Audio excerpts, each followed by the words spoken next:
And that is the reason once French President Mitterrand visited Ellora Caves.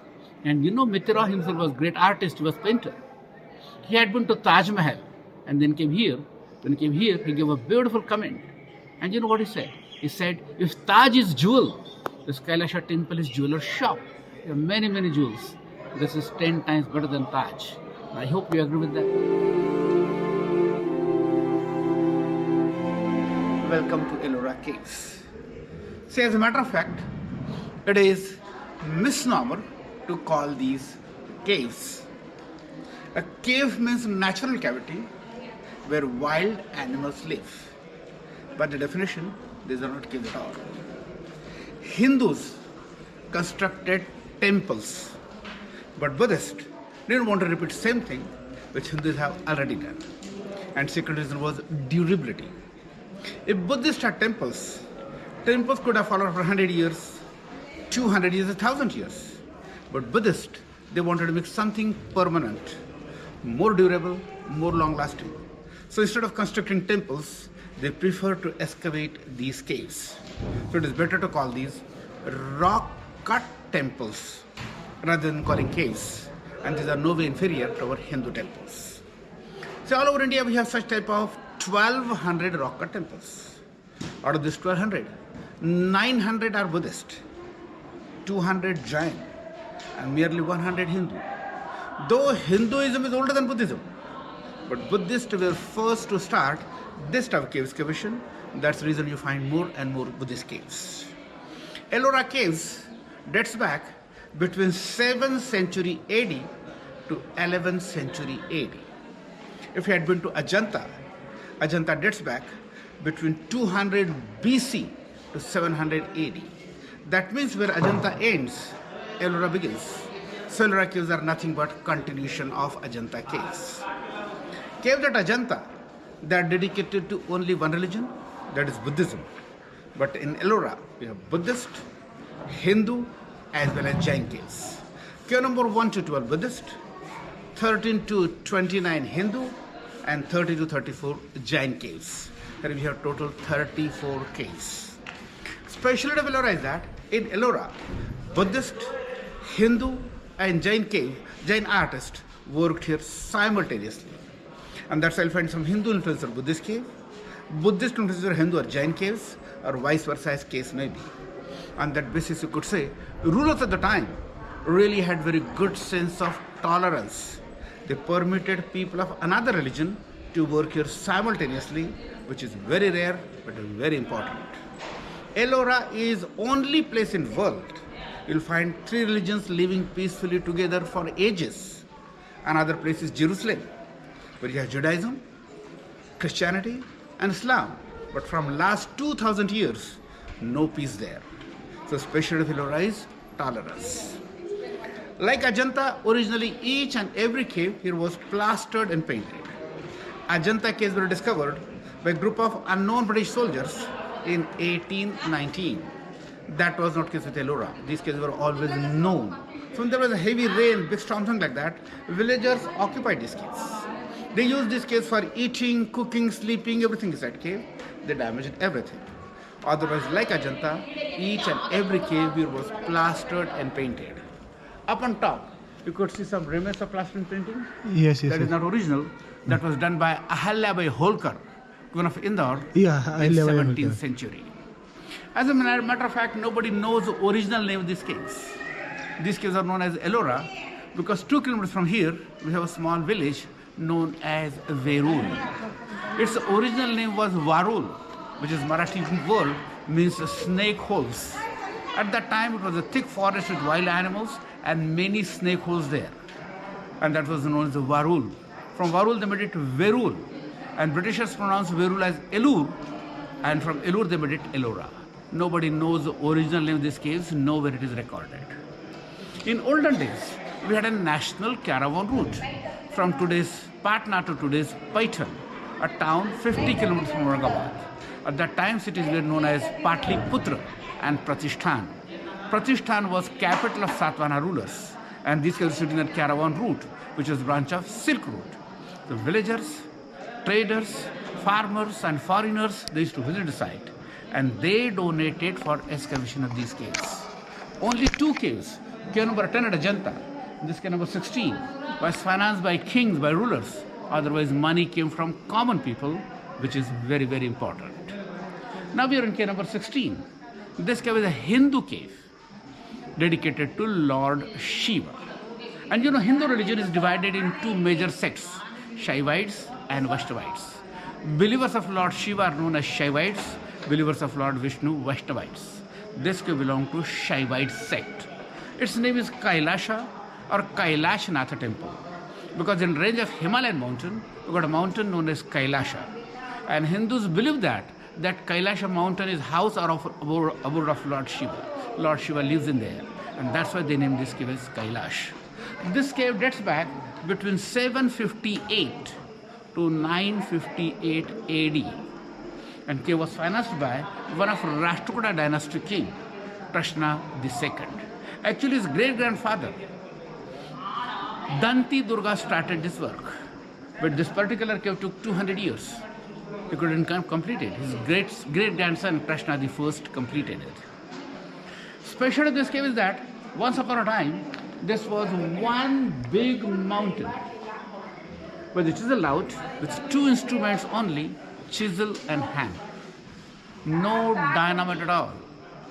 Excavation they did from top to bottom, front to back. It is estimated that approximately 1 million tons of rock they removed from this particular cave. This particular cave took 200 years. That makes this cave as biggest and best rock cut temple, not in India, but world over. You don't have anything like this anywhere in the world. And rubble of this cave, they dumped in front of this cave. Platform you walked is nothing but rubble of this cave. So in Ethiopia, Africa, there is a place known as Lalebala. They got a rock cut church. As compared to this, Lalebala church is very small.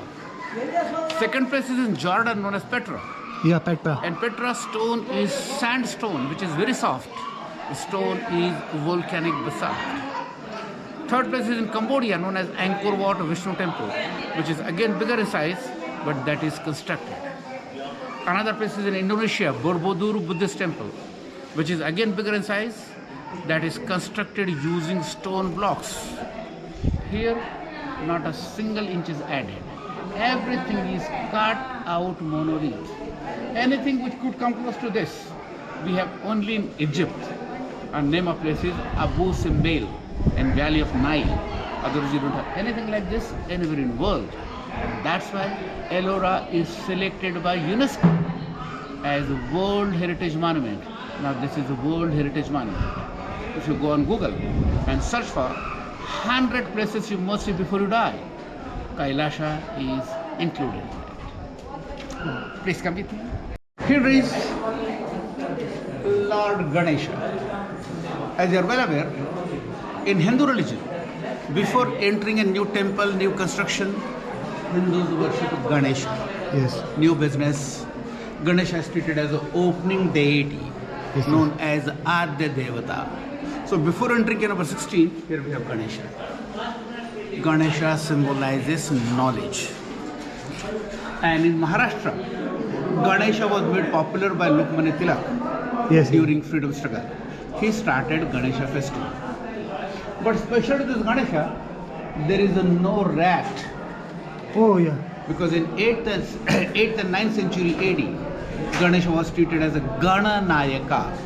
Ganas were soldiers of Shiva, and he was general, and that's why it was known as a Gana Nayaka. He was given godhood in 11th and 12th century AD, and then they started adding rat. Ganesha symbolizes knowledge. Is Mahishasura-Mardini or Durga. Lord Shiva's wife is known as Parvati, but she has got 64 different forms, 64 incarnations, known as Chaunsasht Yogini. And one of her incarnations is Durga, also known as Mahishasura-Mardini. One of demon hid himself in body of water buffalo. She is killing demon. She slaughtered head of this buffalo. Head is in like that corner, tongue is out. That symbolizes pain.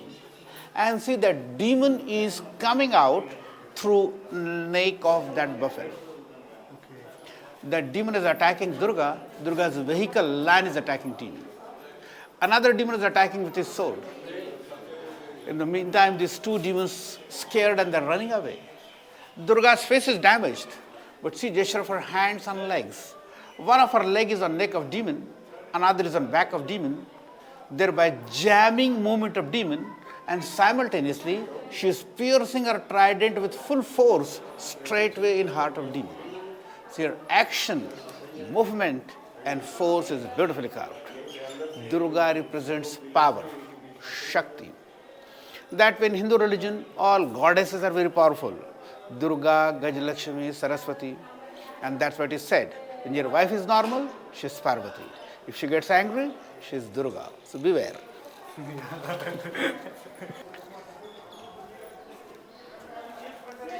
Now here is Gajalakshmi, goddess of wealth. For cave excavation, three things were very, very important. First, knowledge. Second, power. Third, money. Ganesha represents knowledge. Durga represents power. Gajalakshmi represents money. And in Hindu religion, it is believed that once you have knowledge, power follows. Once you have power, money follows. Yes. So you don't have to run after money. Run after knowledge, power, and money will follow you. Second reason is, for cave excavation, money was important consideration. And that's why artists gave prominent place to Gajalakshmi in front of entrance. When you stand in door, first of all you see Gajalakshmi. Here she is sitting on double petal lotus. Yes. And these two baby elephants, they are trunk covering water pitchers to big elephants, and these two big elephants are pouring water on her head, giving sacred bath to her, known as Satat Abhishek, continuous flow of water. See these elements on their back? Look at these bells.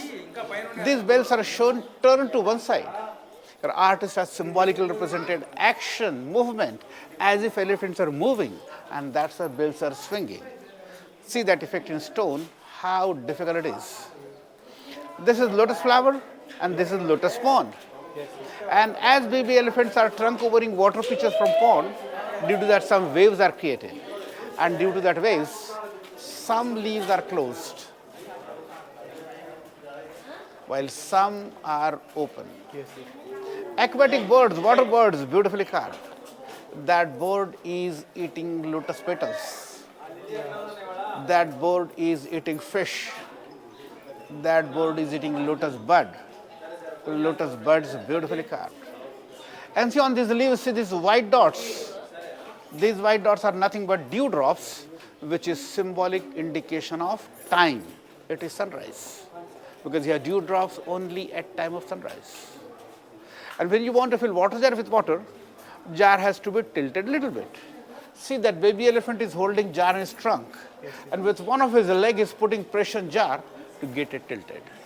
You could well imagine how difficult it is to give that effect in stone, rather easy to give on papers. Again, Mahishasura or Durga killing buffalo demon. The demon is attacking Durga. Durga's vehicle, lion, is attacking demon. Lion crushed another demon. Yes. But up there you see guardians of 8 directions: east, west, north, south, northeast, northwest. They all came to support Durga. It was believed whenever Durga was in need of power, she used to borrow it from guardians of 8 directions.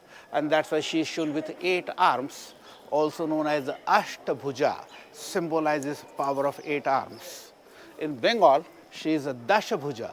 We call this Bengali street heaven and hell as 2 more directions. That's in Bengal she is Dashabhuja, here she is Ashtabhuja. This like this. Now, here is Vishnu on Garuda.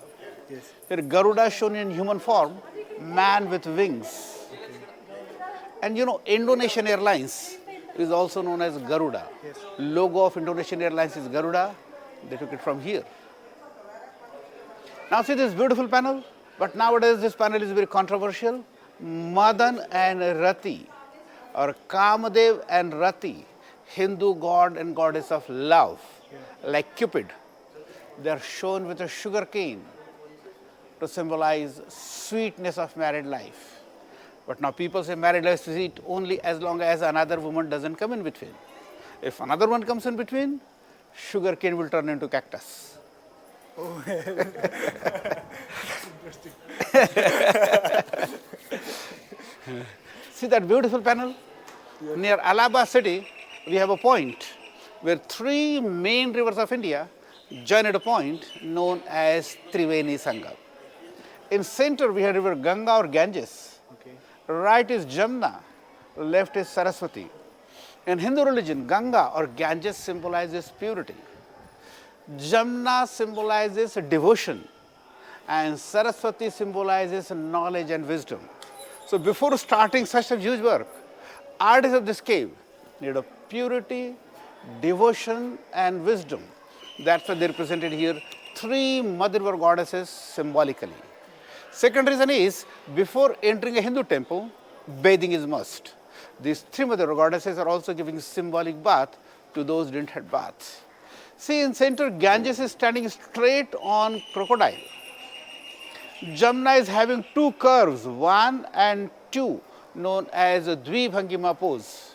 She is on tortoise or turtle.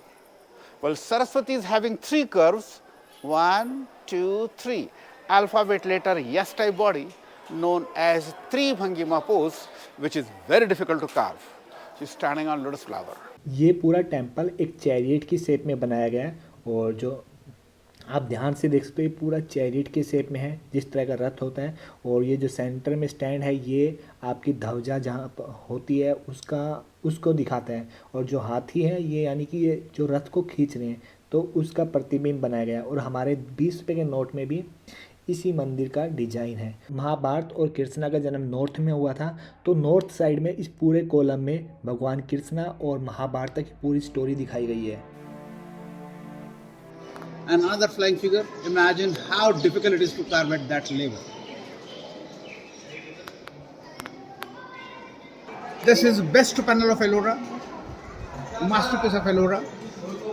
Its name is Ravana shaking Kailash mountain.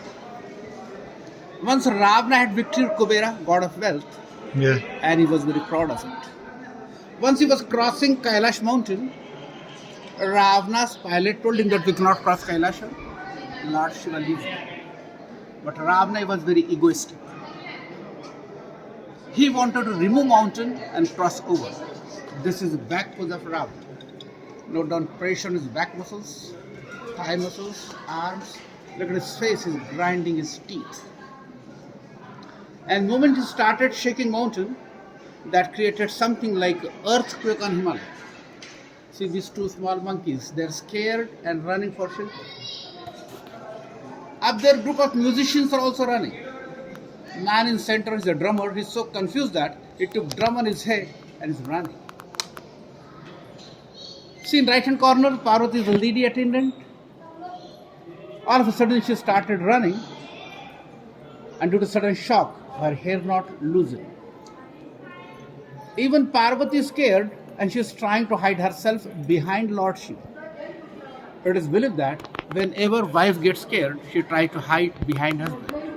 You could see she is holding Shiva's hand, note down pressure on her fingers, and she is pulling herself behind the Lord Shiva. Shiva's face is damaged, but she gestures his hand. He is surprised and shocked to know who is this man having this much power, who is shaking big mountain Kailasha. And he pressed Kailasha mountain with one of his toe, and poor fellow was trapped there for several years. Same time she was two attendants, Jai and Vijay. They are shown very peaceful, calm and quiet, because they knew Lord Shiva was very powerful and nothing will happen to him. But up there, guardians of 8 directions, they all came to support Lord Shiva. So in this Kailash Temple, we have many stories, mythological stories. Stories are not important at all. What is important is the way they tell stories in stone is to be appreciated. And you know, Indians could make out some meaning of that, but for foreigners, the stories sound very strange. Even names are very odd. Even then, Kailasha is famous all over the world, not for its religious aspect, its artistic aspect. dynamic movement, titanic force, and about facial expressions. So artists had actually put life in these lifeless stone. And that's why Ellora sculptures are supposed to be an achievement, milestone in world of sculptors. And that's why K number 16 is known as poem in stone. Mahabharata happened in north. Yes. This is south. Ramayana happened in south. Okay. Right hand corner, hero of this book, Ram, kneeling in front of his father Dashrath and asking permission to go to forest. In second panel, they're riding on elephants and proceeding towards forest. Now see in center, you see a door. That door is half open and half closed. You could well imagine how difficult it is to carve half open and half closed door in such limited space. Their work was not like rubber and pencil work. If something was wrong, you could rub it out. But it's not like that. Each and every stroke was last stroke. Artists who worked here were master artists, superior artists, no chance of mistakes. Left hand corner you see a small boat, and that boatman, Kevat, is pushing that boat. Seen near Sharju river in Ayodhya. Further left, Rama, Sita and Lakshmana are proceeding towards forest. One of the incident in Ramayana is kidnapping of Sita. Third line from top, Sita is in chariot holding two poles, crying, weeping, yelling, Ravana with his sword, and that bird Jatayu in between. Another incident in Ramayana is once Monkey King visited Sri Lanka. Ravana didn't offer him a single seat. Monkey King made seat of coils of his own tail and sat over it. Third line from bottom, Monkey King is on coils of his own tail. Second line from bottom, monkeys carrying stones on their head, and they are constructing a bridge between India and Sri Lanka, famous Rama Setu. Right hand corner, note down some lines. Here artists symbolically represented ocean waves and floating stones. Last line, war between Rama and Ravana. That side Mahabharata, this side Ramayana.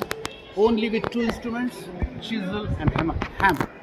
Imagine how difficult it is. Now this is another angle. Give your mobile. I'll show you one more. Shiva killing Andhakasura. Panel we saw there is repeated here. Those demons there. Yes. He pierces his trident with full force in neck of elephant. He is wearing elephant skin over his head to protect himself from view. Holding a cup bowl to collect blood. He is wearing a necklace of human skull known as a Naramunda and headgear of cobra. See jewelry, necklace, earring, arm belt, vest belt, beautifully carved. But thing to be noted here is Parvati. Look at her face is damaged, but her body language shows she is restless. Because she is unable to understand what is going to happen. Whether Lord Shiva is going to kill demon or demon will kill Lord Shiva.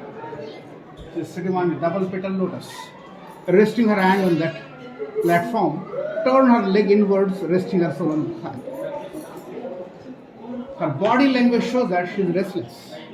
Same time with one of his hands, Lord Shiva is trying to assure her, don't worry, I'll kill demon rather easily. See gesture of his hand. This hand is full of love, affection and assurance. That human emotions beautifully expressed with the action of that hand. Look at the face of Lord Shiva is very angry. His eyes are bulging out, lips tightly closed. This is called as the Ugra Bhav. Exact opposite, Lord Shiva is Sadashiva. Shiva meditating, sitting on double petal lotus and lion throne.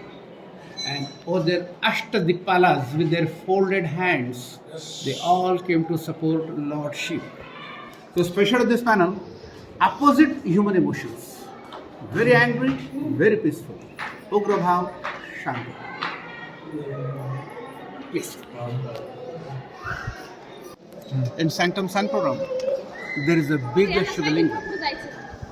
Shivalingam is a phallic emblem of Shiva and Parvati. Lower part is vagina of Parvati, middle part is penis of Lord Shiva.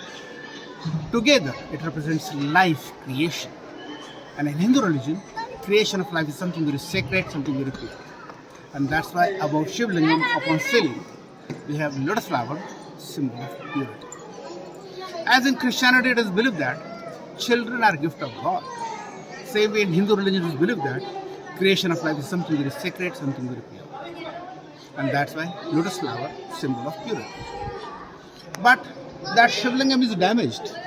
And as per Hindu scriptures, if image is damaged, it is called as Khandita Murti, and it is not worshipped. And that is the reason this is no more a temple, it's only monument. You can have darshan of that. Puja is prohibited. You could see dancing Shiva, Shiva performing Tandava dance. Panel we saw there is repeated there. We could imagine how difficult it is to carve that on ceiling, rather easy to carve on walls. To carve something on ceiling is very difficult. Piece of small rock and rock dust must be artist's eyes. If you have heard of Sistine Chapel, Michelangelo did that painting on ceiling, and Europeans say it is difficult work. But remember, sculpting on ceiling is more difficult than painting on ceiling. Have a look over there. Right hand side above the door, you'll find a small patch of painting, again dancing Shiva. And then they used a yellow color. For yellow, they used turmeric, natural, mineral, and organic colors. Have a look over there. Then go straight. In there we have Nandi the bull. You can have darshan of that. Go further up. Turn left through the door, could move on the platform. Go further back. That corner gives you bird's eye view photo. That is the best spot for photography. So you can have spend as much time as you want. I'll be here when you go to see the displays.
It is said that 10 generations worked for it and took more than 200 years for its completion.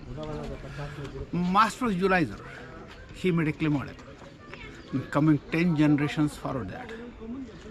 Imagine how difficult it is to keep same idea for 10 generations. Nowadays what father says, son won't agree. To keep same idea for 10 generations is not easy. And imagine their patience and dedication. Fellow started his work. He knew that he's not going to see it completed. Still they continued. That shows their patience and dedication.